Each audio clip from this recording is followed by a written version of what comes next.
Welcome back to another episode of the Good Enough Gaming Podcast.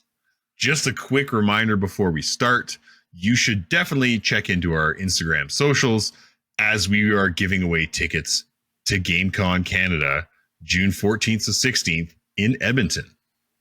So if you're interested in going, if you're in that area, if you're going to make a trip to that area and are interested in winning some tickets, because I mean, all weekend pass. Yeah. Not just any tickets, the full weekend. Not just a day, not a day pass, a full weekend pass. Because there's going to be so much stuff that you could probably take a couple days to take it all in. Yeah, let's get it.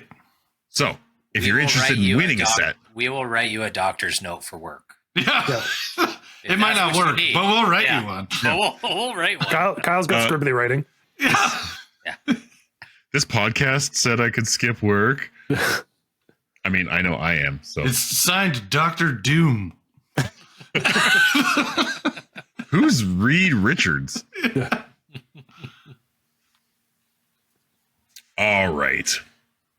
So tying that in, this week's episode is entitled 97 Problems, but an Xmen Ain't One. What up? We've spoken many times about what needs to come back into the fold, what we hold near and dear to our hearts, and what nostalgic bliss we wish we could get back. Like a phoenix from the ashes of a beloved series, we have been ever so spoiled with the newest Disney Plus Marvel series, Xmen 97. Oh. This show has been a mastermold of a story so far, brewing up a storm of emotions and all the cards that they're holding up their sleeve for the future. This show is a beast of a good time. So join us as we forge our newest obsession and what we think the finale has in store. We think the results might be sinister. You won't catch this series on cable. Nice. Matt, this is one series. I never skip the intro. No, it's so good. Never. Yeah. There's the nostalgia right there is the music. And it's like, oh, yes. Like, let's go. Just takes you right back. The alternative title for this episode was just us singing the theme song. Yeah. Which still would have slapped. It's hard to spell out correctly, to be fair. I tried. I really tried. It was a good effort, though. Very good effort. So we're talking about Xmen 97, and oh my God. I like sitting down to watch it. Like I was like locked in. Like there's not a lot of things that like. If only they cared this much about all the other MCU stuff. Oh, that's what God, dude. Right? This has been so incredibly successful. The amount of engagement from our generation, like a lot of elder millennials, being like, "Sign me up again. Let's do this." I did talk to some students that were like, I'm watching it right now. And it's like, did you go back and watch the original series? Like, no, I just jumped into this. It's like, oh, you're missing out. You have no idea what all these connections are to these people. Even I am struggling. Like I know most of it roughly. I was just like if you have not seen this and you're like X-Men or you're kind of like vague on them, watch a recap. Holy shit. Like, there is a very good 35-minute recap on YouTube that goes through all 72 episodes, like gives you like the Cole's notes of all 72 episodes leading up to this. Or you could just like own it and just go watch the original because they have them it's all still on Disney as well. Absolutely amazing. It's still so good. I was ready. I've seen all the originals like 20 times over. Like, I was ready for this. I was born for this. It's amazing how much story they packed in though. Like a lot of my nostalgic memories are from like the first season or two. There was things I didn't even remember for a while, and then coming back like very slowly. It's like, you know, and it comes from a time too where like you were just at the mercy of which episode showed up, right? Like, welcome to cable problems and what channel it shows up on, and because the original was bought a couple times, right? It changed hands a few times after like the second or third season, and the fifth season was kind of butts. Yeah. The animation wasn't great, but X-Men 97, the animation is fucking top tier. It's classic, but like New high age. res. But Yeah, you know, like exactly. Oh, Yeah. And can I just say that like the first episode of 97 undid all the like the shittiness that like Cyclops got dealt like a really shitty hand in that original series. One episode in 97 redeemed him completely. Redeemed. Yeah. Like to me, my X-Men. To me, my X-Men. Yeah, that Like whole the- part, like the Avengers Assemble type moment. Oh my god! Yeah, and yeah, like, so like, the eye okay. beam to the ground. It's like, Yeah. oh Yeah. Yeah, oh dude. damn, he's. He figured it out. He has Yeah. stepped up. Even that warehouse fight at the very beginning where he like uses his blast to shoot him back out Yeah. of the way of an Yeah. attack. Like even shit like that, I was like, okay. Like, I think this is what's they're happening. utilizing his kinetic blast ability better. Oh, 100%. No It's question. not just like ooh eye lasers. Well, No, even it's just- a kinetic blast. and then even some of the stuff that we've seen in like Marvel, right? They've had 20 years to think of this shit. Yeah. Like stuff that you've seen like Marvel Alliance, where you got Gambit charging up Wolverine's claws. Yeah. Yeah, that was Man. sick. I lost. That was so good. So They're just good. like, okay, like I There's didn't know like- we could do this. Yeah. That was an 8-year-old me being like, oh, yes. like 36-year-old Daryl. Oh, yeah. yeah. Just about to go down. Yeah. Daryl's in the kitchen with knives between his fingers. Yeah. This is the best day ever.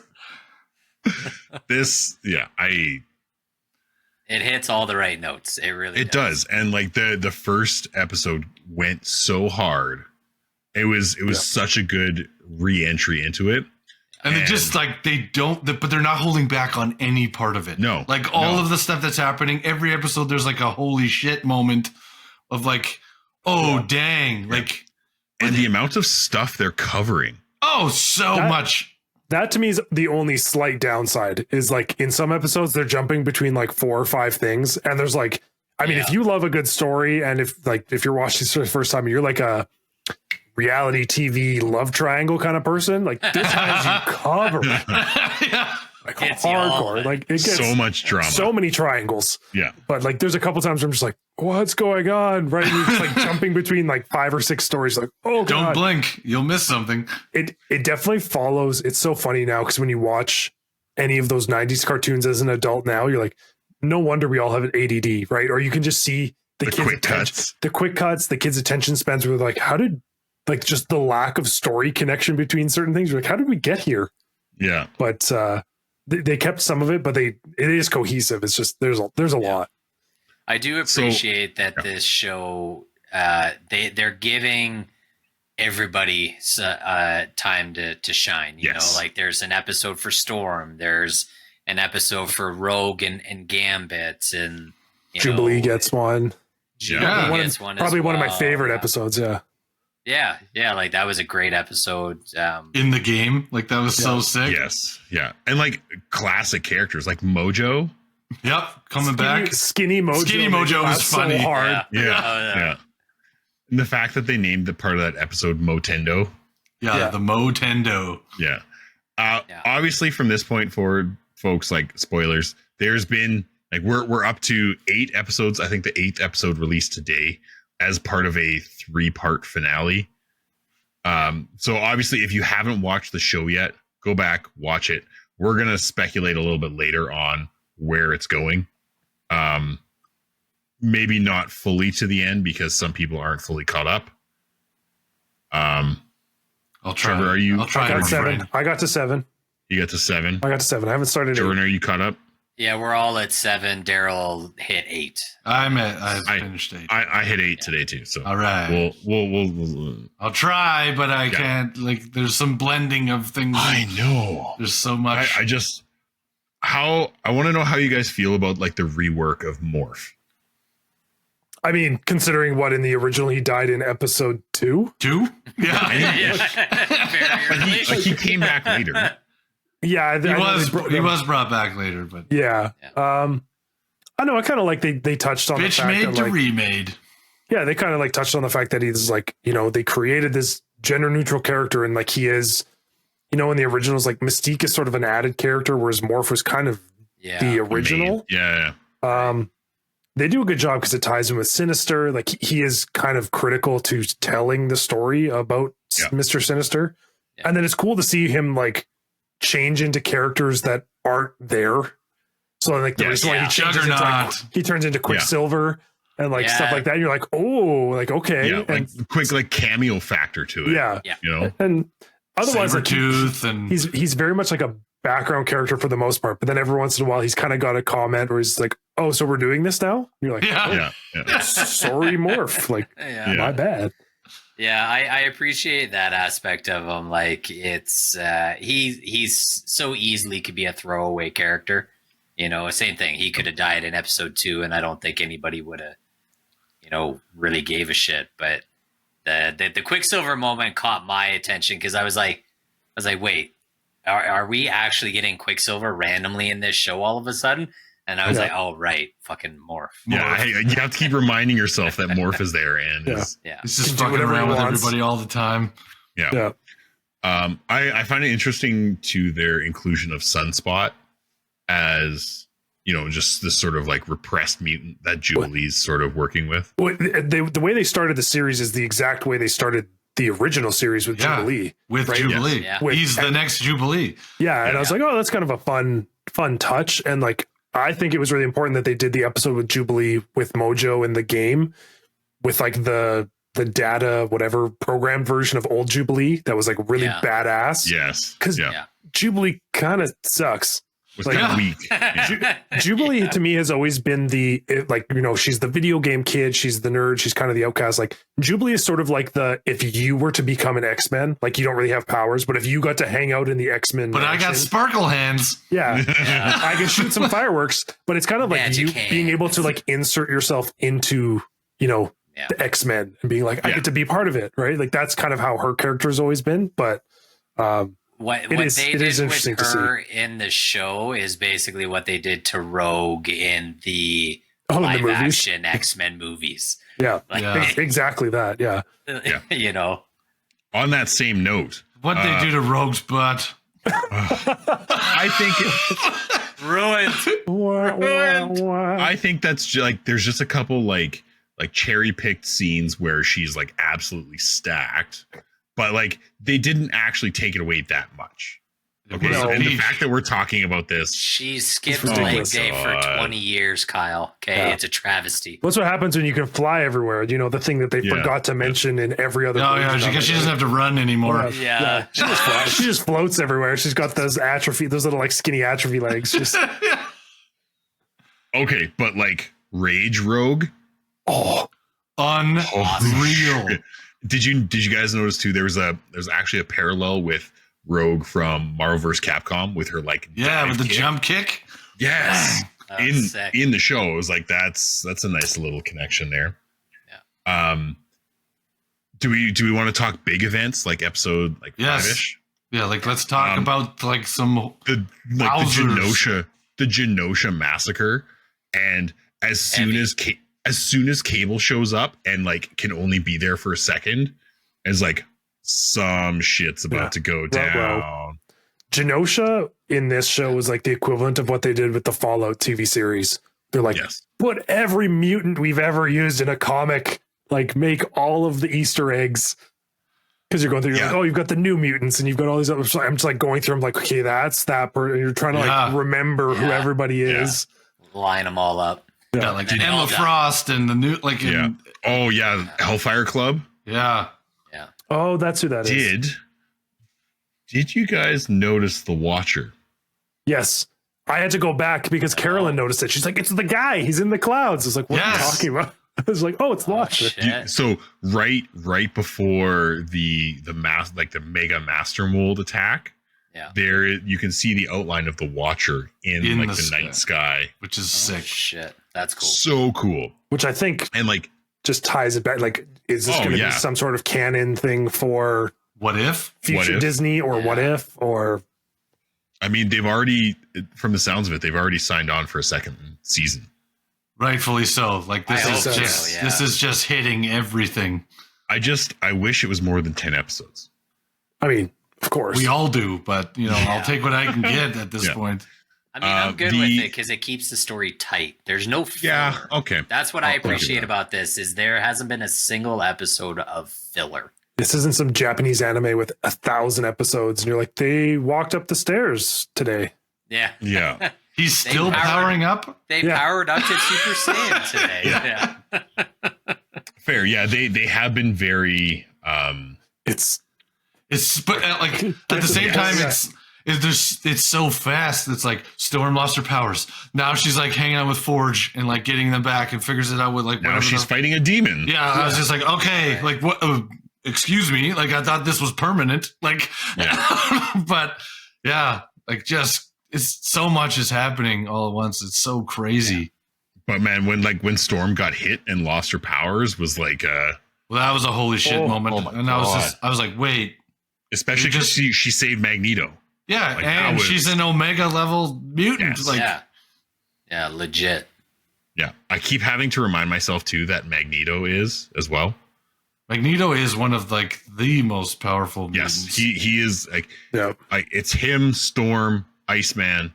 which is a weird one. But he is. He's an Omega level mutant. Well, I know. Which is crazy. But although he hasn't been in this show at all. No, which is very weird. Like I am a little waiting. sad. I'm waiting. Oh. Like he's because he shows up in pictures, like in the original X-Men, like when they have a picture in the mansion with Xavier, with like the OG X-Men costumes. Yeah. Which is a great throwback to the actual like old comics. Iceman's there in those photos. I suspect he's laying in wait. Like, and I have a feeling Kyle will like from where Magneto has gone in episode 8. Okay. Don't know that yet. Yeah. Yeah. I have a feeling Iceman might be coming soon. Yeah. The Iceman cometh. It's coming with Goose. And Maverick. Yeah. Yeah. All right. So sorry, go Jordan. No, I'm going to hold on to it. Nothing. I'm going to hold on to it. Okay. Keep your secrets. They have done a really nice job with like, again, they've serviced Cyclops. They've made Cyclops like a legitimate leader. We're not doing phrasing. They parent trapped Cyclops. Yeah, they did, which is also that's crazy. With the Goblin Queen, like that's wild. That they did an entire comic book run in 30 minutes. Like that whole Madeline Pryor. Crazy. That's nuts. Yeah. And it was succinct. It made sense. It works. It hit hard too. Like it was still heavy. The implications there. It was like, holy fuck. That's Okay, bye, Bishop. Yeah. take our baby. Bruce. like, all right. Okay. Also, I love the resurgence of Mr. Sinister. Mr. Sinister is one of my favorite X-Men villains. Oh, so I really, really like that he's like a big part of this. And I guess spoilers for episode 7. Who is the pink purple guy? it's Bastion. Oh. Yeah, so it's episode 8 goes Deep on him. Okay. Episode 8 goes deep on him and shit goes crazy. Because after episode 7, I was like, wait a minute. And so like I literally was like thinking back, I was like, who was that from the original? I did some Google. look up. Yeah, I had to I did too. the Google. Yeah. And then I realized I was like, oh shit, it's Bastion. Like, dang. Yeah. And that goes. Well, yeah, that's way back. He makes that comment at the end of episode 7 that I was just like, oh my God. He's like, well, yeah, you guys have all been losing since 92 to the same guys in the same thing. And he's like, but you used to be one of those guys. And but I evolved. And I was just like, shit. I'm using he's using the George Costanza rule. He's like, whatever you want to do, I'm not doing because it never worked. It never worked. Yeah. I just thought that was such a cold line. I was like, man, that's so good. They have that's a couple just good so ones. good. Yeah. There was one, someone posted it, I think today I saw, and they've made parallels also with the movies, like the live action movies. there's one of the jokes where they're in the Blackbird, and Wolverine is talking, I think, to Cyclops, and he makes a comment about wearing yellow spandex as a reference to obviously the original uniforms. Yeah. But in 97, obviously being in the classic uniforms, I think he's talking with Beast, and there's a comment about something about what would you rather me wear? Black leather, which is what they put the X-Men in the movie. In the movies, in the Yeah. Just full meta. Yeah. It's so good. It always comes back around. Yeah. Suck and it, like Fox. That Genosha episode, to go back to that, so that we're not jumping fucking all over the place. What'd you guys think of Gambit? Because like he was pretty front and center in that Genosha. Oh my god! Like that was a fucking like the finish. Like when you wiped up your tears. Oh my dude! Like he gets hit like full puncture, and you're like, I was like, not there, mon cher. Like how are you gonna you're killing off Gambit? You're killing off Gambit, and then seeing Gambit just be like, oh, I got you. And seeing it all light up, I was like, holy fuck. It still gives me chills. See, that's the thing. Like the old, just to preface this, like exactly what you're saying and what Jordan was saying about that moment with Gambit, like the old one did a service to certain characters. Like Professor X always seemed to be like high up. Wolverine has been given tons of fan service for like decades. And he's not even real. Like he's barely in any of this right now. They barely touch on him. And Wolverine's my favorite X-Men, like, you know, for multiple reasons. But I don't even care that he's not really like he's had the limelight. He's had the show. Whereas like now it is everybody else is getting like they're just due. Jubilee's got it. Rogue has gotten a ton of like great exposure. Jean Grey is like not like a little wimp. Like this is very reminiscent of the Phoenix. Like she's tough and she's learned from the Phoenix. She's able, you know, Beast kind of has become like the man behind the screen kind of thing. But Gambit, like that moment was finally the moment where Gambit got to show just how powerful he is and just the amplification of his powers that like if he just wants to use it all, I'm gonna blow up fucking Mastermold myself. I only wish that they didn't make him talk in third person so much. Yeah, that was the only thing that bothered me. I'm like, you're part of his charm. That's guess just his character. Yeah, it's like why is Gambit narrating himself right now? It's like I don't think that's necessary. Does everyone from New Orleans talk about themselves in third person? Can confirm, yes.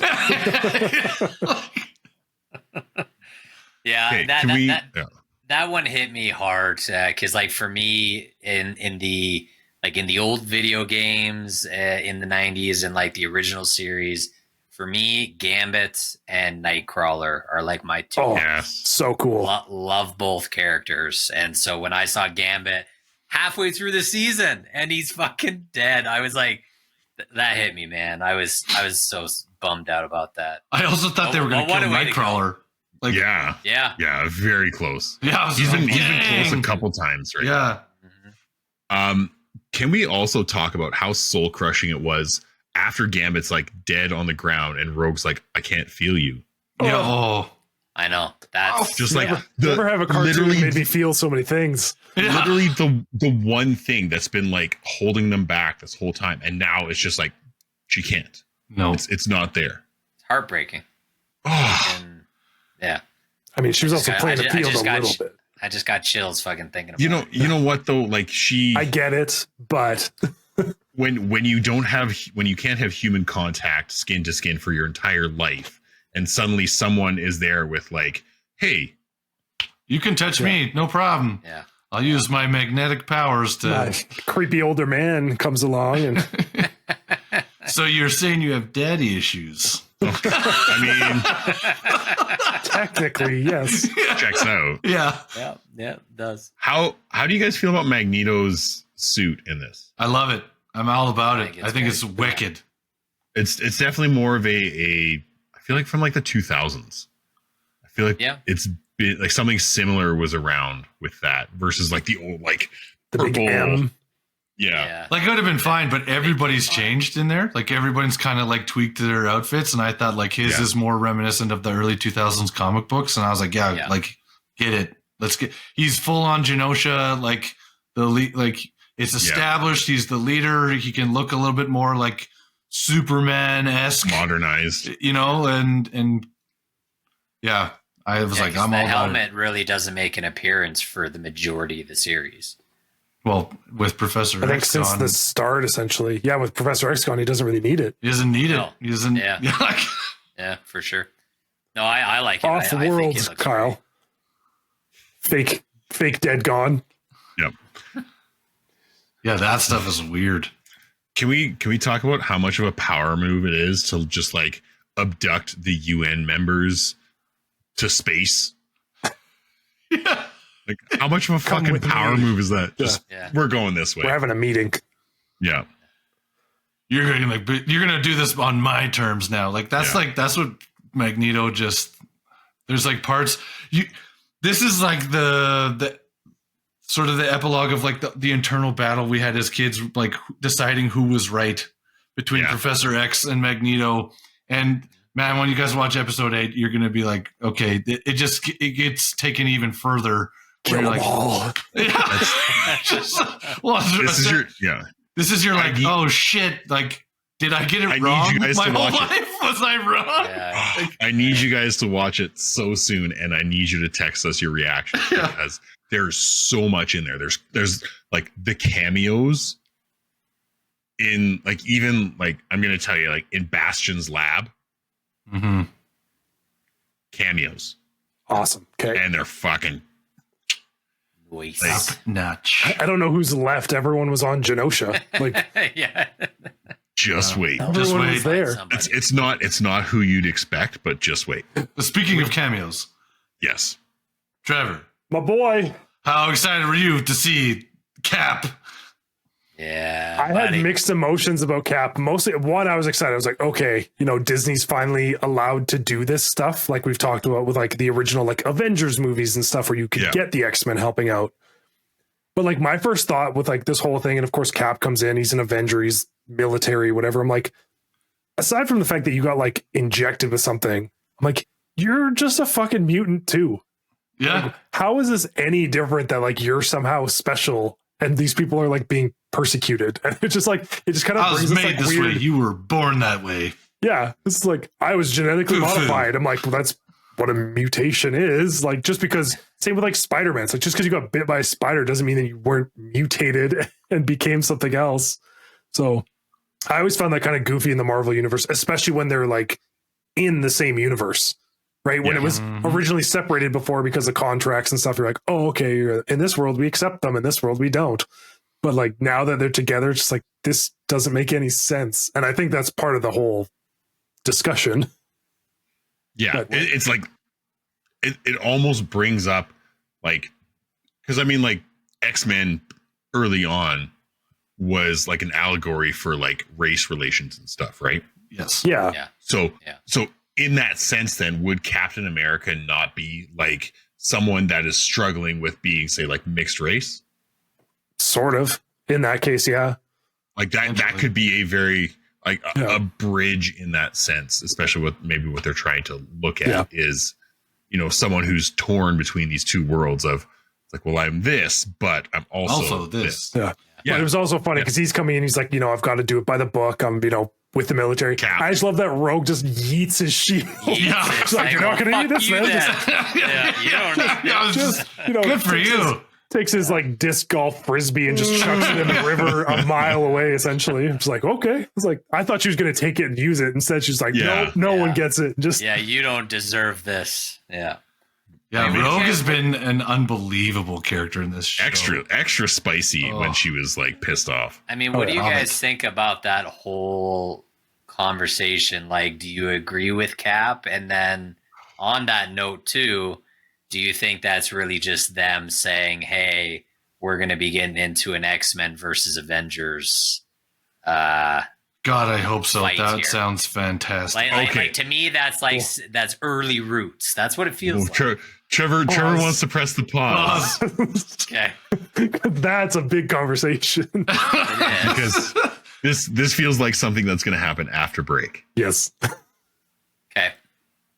So, with that being said, we're going to go to break. We'll circle back.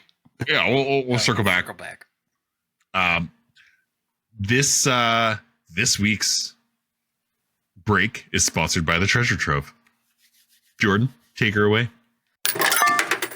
Treasure Trove. All right, another week of the Treasure Trove. This segment, I take games that either have been forgotten to time or maybe just didn't get the love that they really deserved when they launched. And we talk about them a little bit, and I give you my thumbs up approval that you should play them.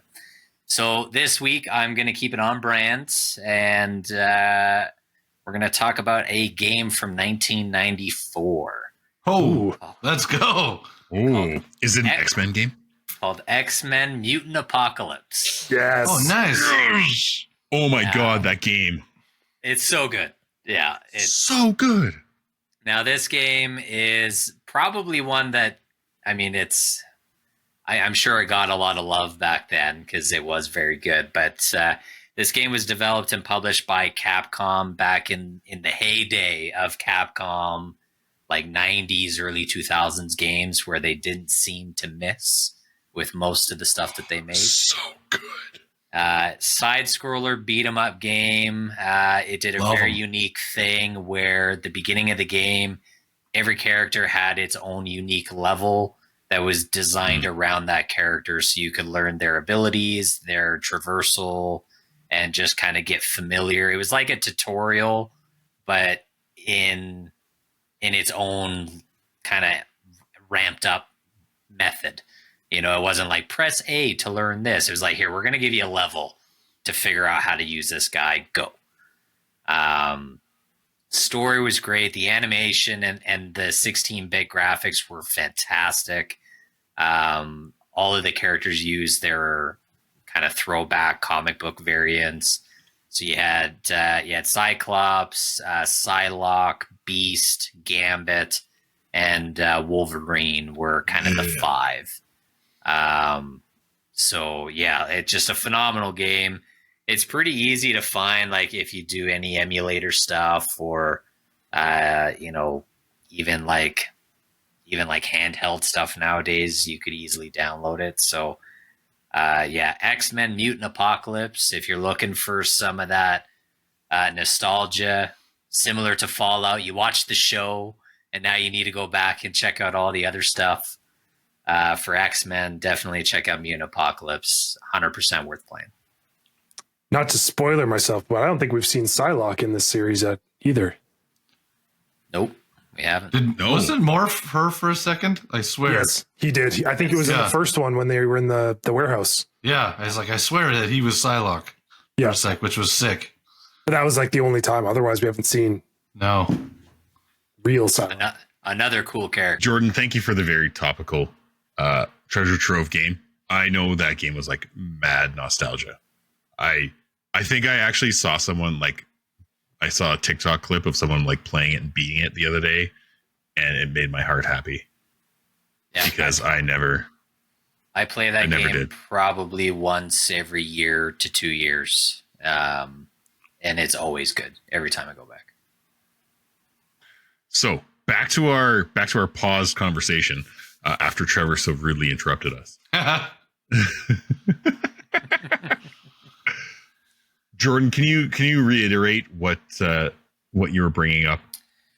Okay, what can of worms you were opening? So it's a two-parter. First is, do we agree with Cap with his decision to basically be like, Rogue, you guys are on your own. I can't get involved. And then obviously she got pissed off and yeeted the shield. So that's question one. Question two, do we think that he was in the show at all? Because they're going to try and set up X-Men versus Avengers, whether that be in the animated series or this is planting like deep roots into live action. Okay, so part one. Let's go with part one first. Okay. And then let's do this in all right, Trevor, pop off. I can see it. Yeah. I mean, Cap's going to do it by the book. That is Cap, right? And especially if right now we're dealing with like Cold War, Secret Wars, like any of those, like, and like government organizations too. Like if we're not doing any of that, like Winter Soldier stuff, or like Civil War, depending on where we are in like the timeline of everything, I think Cap is by the book, right? Like he's gonna follow what they're doing there with the Avengers. So I think like for him, it's just like a government. It's sort of like the way that the UN guy was talking to Cyclops, right? Where he's like, it's optics and I'm trying to stay elected so I can help you. So I can't do anything right now. Like it's like shitty government, like positioning for everything. So for Cap, right? Like if he kind of pops off and does something stupid, we're like, cool, another Civil War. Here we go. So that is my take for part one. I think that's just the way that it's going to be. I'm curious to see if they add additional like Avengers. I don't know what Kyle and trying to read their faces. They may or may not add additional Avengers type people, and we'll see what happens, I guess, or how they interact with the story. Like I said, lots of cameos next episode. Yeah, man. I hope Nick Fury is like in a tube, like a test tube, just floating there with his eye patch. Yeah, that would be pretty good. Nope. Damn. Yeah, that's not in there. Okay. Yeah. I agree that Captain America is very like by the book. Do I think he's right? No. But he again is a government property of the government, and he's the hero of America. It's America's ass. Yeah, exactly. Yeah, so that is he's trying to maintain branded, okay? He's maintaining a delicate balance, and because of that, his hand is kind of forced. Yeah. Yeah, I agree with you guys. Like, I think still helping. Yeah. Based on the character, it makes sense, but it's not the right decision. Like, he'll come around. He always does. He does what's right for like society. In this master's dissertation for ethics in Marvel, I will demonstrate that Cap was wrong. Yeah, where's my whiteboard? Yeah, right. Yeah. Where's my red string? Now, if we're getting into like what this is going to lead to, I do not think that this 97 like comic thing leads to anything live action. I don't think. No. I think anything live action is going to be a standalone. I think it'll be its own entity. I think there's been lots of lead-ins with everything else between like the Black Widow movie and like introducing mutants that way, and whatever's going to happen with Deadpool 3, like that's going to be the big one. I think like whatever's happening in that direction is going to be like the tie-in for how the X-Men fit into the mold of the MCU moving forward. The Mastermold. But I do think that if there is any crossover, is like what we've already said. I think that if there's any event that could be taken in a different direction, or we'll see like, oh, well, what if? Yeah. I think that it is that series. That's what's going to happen is What If will be the bridge like between that sort of like Marvel Avengers and all of those characters and the X-Men 97 kind of, I feel like that's maybe the closest way to bridge anything. From my perspective. Otherwise, off of this last episode, I think there's a resurgence of another show potentially coming. So I would disagree that it blends into What If. After that second season and the way they went with it, it was way too like outlandish and sort of all over the place. Yeah, I know, but I just meant like if there's going to be one episode where it's like you go into this universe. Yeah, I feel like that would be too much of a throwaway episode though to do it justice. There was you only have to pull one episode, like you only have to pull one character out of it, like that's what they seem to be doing.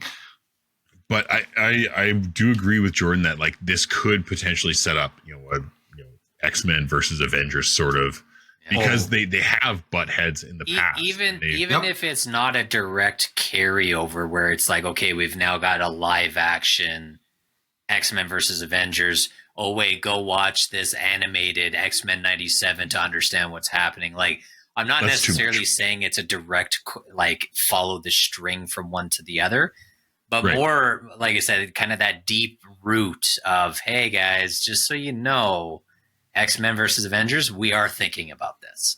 And I think, it's gestating, I guess, is. I think they treat it similar to the way DC does, because right now Marvel, aside from the hope that is Deadpool, the MCU is just in shambles of just terrible decisions and bad writing. And so I think this sparks their resurgence of, hey, the people who give a shit and recognize all of these characters and followed this since the 90s, we can make this for them, especially when you think of Disney. We can make this at a budget compared to signing, right? Like the whole thing with Civil War, when we watch it live action, you're like, there's 10 people fighting on an airport tarmac. Yeah, like right? this isn't the whole thing. Yeah, that was awful. Whereas in the cartoons, right, you don't have to pay millions of dollars to these big name actors, right? You can like they did in Genosha, you can throw in 80 characters in an episode if you want. Who gives a shit? Like you can have they don't have a line. Perfect. They don't even have to have a voice actor. Yeah, don't even care. Yeah, you're right. Right, you can just use them. So I think that is going to lead to more of a resurgence of same thing with like the last like Avengers movies, and maybe even rebuilding like their own version of what the Phase 5 or whatever we're in right now. And if they want to explore different versions of comics or different storylines aside from that, then they can do it in like a really intense comic book way. That's exactly the same way that DC's done with like Batman and some of their other stuff where you were like, wow, that animated one was so good. And then you go watch a live action movie and you're like, what the fuck? What did you do? Why did I pay money for that? Yeah, they can do so much more. I mean, even if you look at like looking across other animated series, but like look at the success of Legend of Vox Machina on Amazon. Like that series, Invincible. Like I think like X-Men and the storyline has so much potential in a animated series. Yeah. And I think they need to keep going with it. And I think it just gives them so much more, like I was saying, like not even just actors, it gives them so much more license with like the action, right? You're not budgeting stunts. You're not trying to budget your shitty CGI budget that somehow keeps getting blown out of the water and still looks terrible, right? Like go back and watch Jurassic Park. That movie cost like $14 million, like $100 million, and is awesome. And now we're spending billions of dollars on things, and you're just like, why does it look so bad? It's like butts, yeah.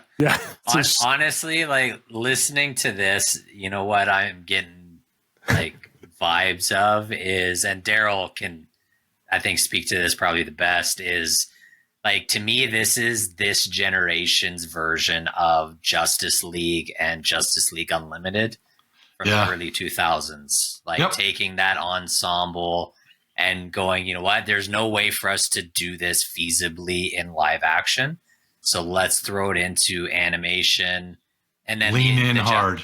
Yeah. And like the Justice League Unlimited, like the second part to that series, they started to do more of the individual character episode thing that X-Men is doing. So like, you know, this episode, we're going to focus on Morph because he might not be a fan favorite, but we're going to let you learn a little bit more about him. Sprinkle in some main story, but focus on Morph.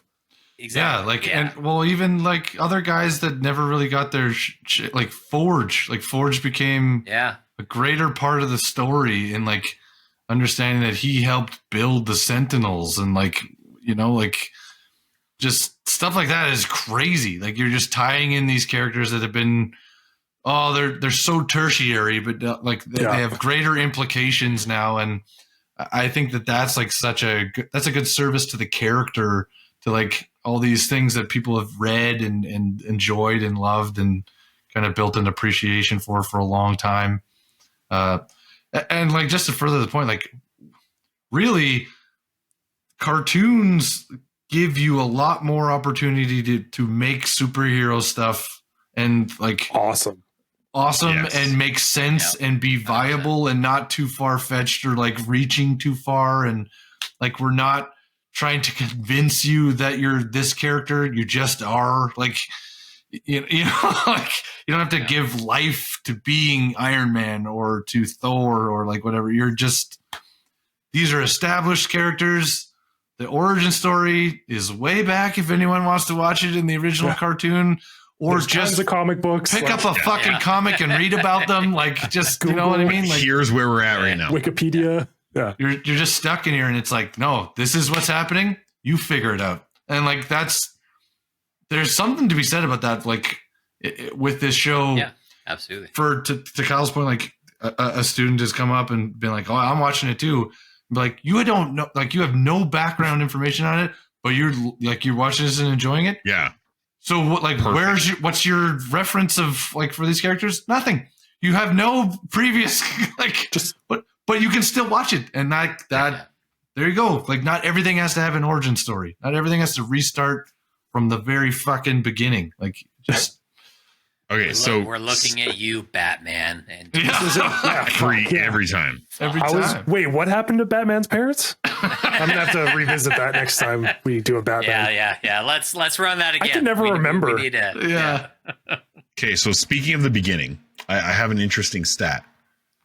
The premiere episode for X-Men 97 in the first 5 days had over 4 million streams. Yeah. Damn. Well, I can see that. I mean, In the first 5 someone's days. got to fight Bluey on freaking Disney Plus. Yeah. Did you see the stat that like Bluey 30, accounts for like like 29% of 30%. all viewership? Yeah. 30% of all Disney Plus viewership is just Bluey. Doesn't surprise me Just Bluey. even a little bit. So bring back the adult cartoons. Like we've got. I don't even know what Bluey is, but what. Oh like, God, Darryl, you got to get on the Bluey train. But that's different episode.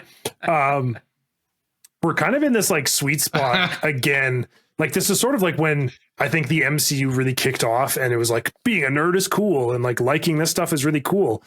There's been like this like expanse. Like there's people that have always watched anime, right? Like and stuff like that. But it feels like there's been this like big mainstream expanse of enjoyment of like cartoon and anime content. Yeah, man. That's been going on, right? You hear about like all the guys in the NBA and like NFL watch anime all the time, and like it's kind of taken another step, I think, where people were starting to realize they're like yeah, it's a cartoon, but it's so well written and it's so deep, and there's so much more that you can do with it when it's not live action because you don't have those constraints.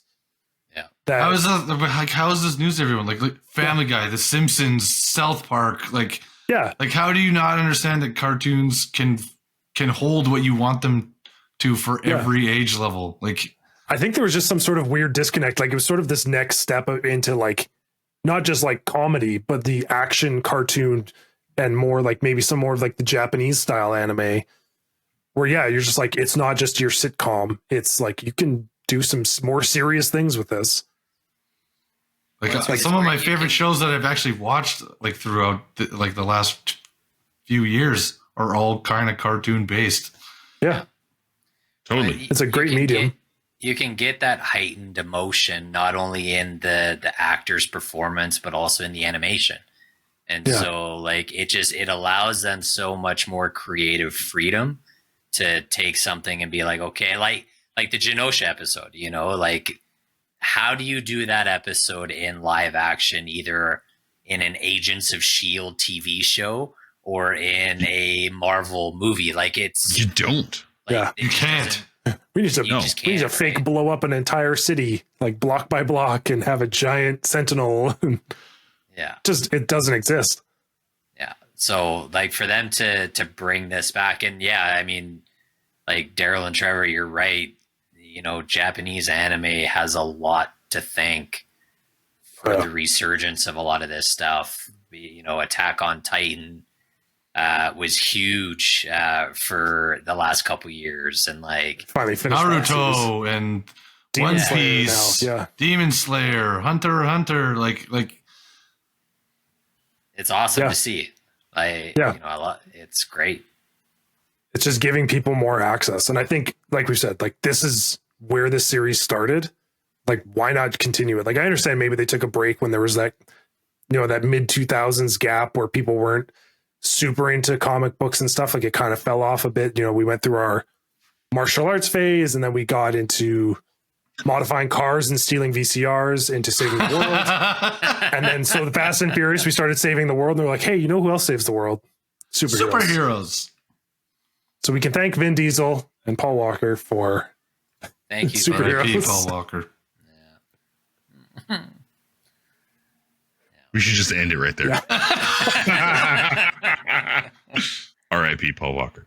Well, if we had to, I know it's premature, but if we had to score X-Men today, what do we score the show? 10. Gentlemen. 10. It's a 10. Kyle's all in. It's a 10. I have never been so excited for a show like every day. Let alone like, watch all of it intently. Like, yes. Yeah. High praise from Kyle. That is, Yeah, that's the key right there. I am on the edge of my seat. Like there has been multiple times where like I watched episode 8 today and was like blown away a few times. Like, holy shit, was that like, did I just see that? Was like, how did they just show up? You know, like it's constantly gripping and engaging, and I want more.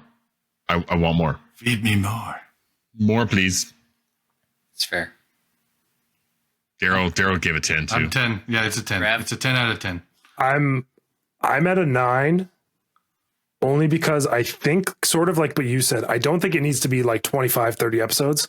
I think it needs to be like 14 just to break up some of the very sporadic, like 8 stories going on at once storytelling. Like they do some good jobs of like certain episodes cover certain things, but like some episodes like covering like 6 things at the same time.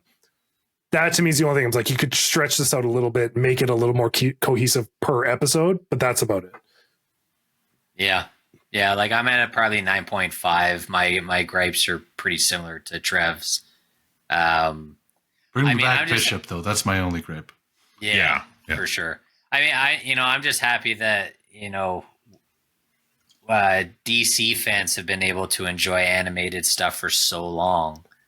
And now finally the Marvel nerds get to revel in some animated goodness Some again. good animated That's series. because we're about to start Yeah. getting the fucking Snyder cuts of MCU movies, so we got to switch to something good. Yeah. Honestly, like the DC animated universe is so It's always good. been solid. It's Top so tier. good. And I think it's because they had such a long standing and they never turned it off, right? They just kept going and making like variations and modifications. And whereas Disney was just like, just shut her down or Even Marvel, their I guess. shows, like Young Justice was incredible. And Yeah. like the Justice League Unlimited were great shows.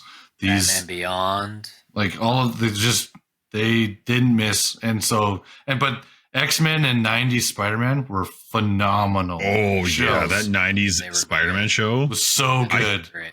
There's talk now to bring that back too, because X-Men 97 was so successful. good. Kyle, shut up. I agree. Yeah. That's this. Kyle, shut This up. is where the Save I it. think- this is Save it.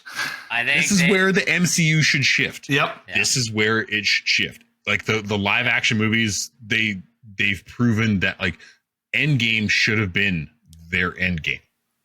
It should have. Right. It really should have. This Yeah. animated series has proven Marvel can do so much more. And What in If is good animated too. universe. Like I really like What If. Yeah. I feel It like was What good. If was like yeah, I did too. would have been the nice follow up after Endgame. That's the other Like thing. Honestly, this has a much more cohesive story. Yeah. This is what they should be leaning into, and then every 2 years you get a live action Marvel movie. You know what I mean? Like if you want to tide people over, the animation stuff is going to be quicker to develop, and you'll be able to turn it over more frequently. And then it's like, in a year and a half, we've got the next. Now we can actually action, write a whatever. proper, Marvel's Yeah. movie or a, Dark Avengers, Don't- whatever you want to do, right? Like, Yeah. Don't spread yourself thin on like Yeah. 6 different series and a movie within a year and a half. yeah. And it's Pick nice. one. Yeah. It's nice that Marvel actually has like a gritty, like story arc going on. Like it is nice that it actually has like some hard connotations to actions. Like it is nice that they're leaning in on killing some people off, and like it's viable. Like it isn't like the good guys won again. Somebody else is in prison. Here we go. Like like it doesn't feel like our biggest complaint with a lot of the movies is like, here's the bad. It kind of feels like every Marvel movie feels like an old Scooby-Doo episode.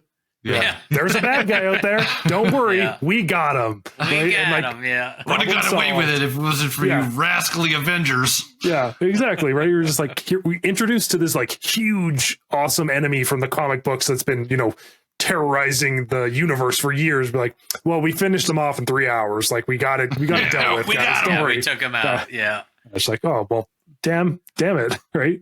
But I do agree with Daryl. I think if they switch to, like, I like this animation just because it is the X-Men 90s style.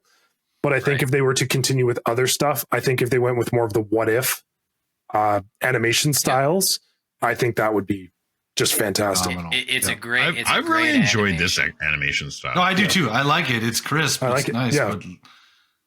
But I agree with Trevor. Like the reason why this animation works is because it leans into the original series. Yeah. But like, if you want to do updated future, you got to go what if style.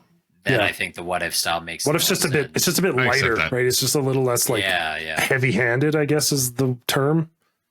Just what thinner lines, better colors. Just with X-Men doing well, what we need is an animated series for Blade. Bring back Wesley Snipes to voice him. Do R-rated vampire But can we get Jared Leto as Morbius? Can we run that? Sure, you could. I'm sure. I don't think he's working much. He's running his cult. Sure. Yeah. Don't need him in live action though. Don't need that. Oh my god.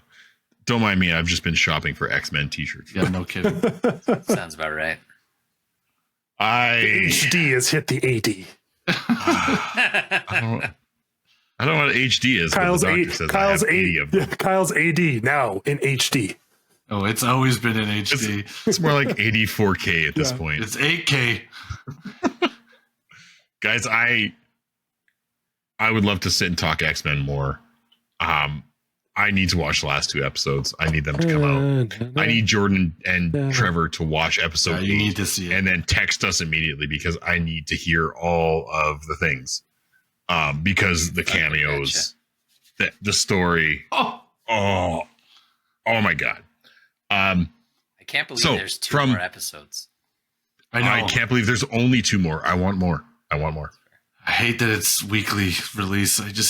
Me too. It's been so spoiled. The Fallout. I know. Just drop them all.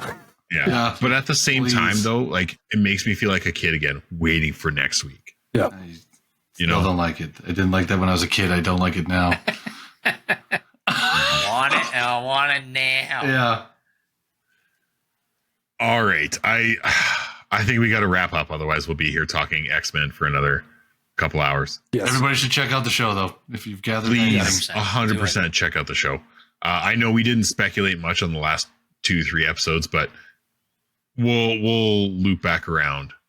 Yeah, I know we will. I will put, if you have not seen it yet, in the show notes, if I remember, I will put the recap episode on YouTube. I will put the link to that if you're like new to X-Men or like you're curious. I will put that in there. It will cover pretty much everything. There you go. Folks, thanks for tuning in. Like, subscribe, comment, Instagram, TikTok, YouTube. All the things. All of the things. Yep. Talk to us about X-Men, please. Please. We love X-Men. I would say X-Men, and that episode was more than good enough. It's good enough, bub. Good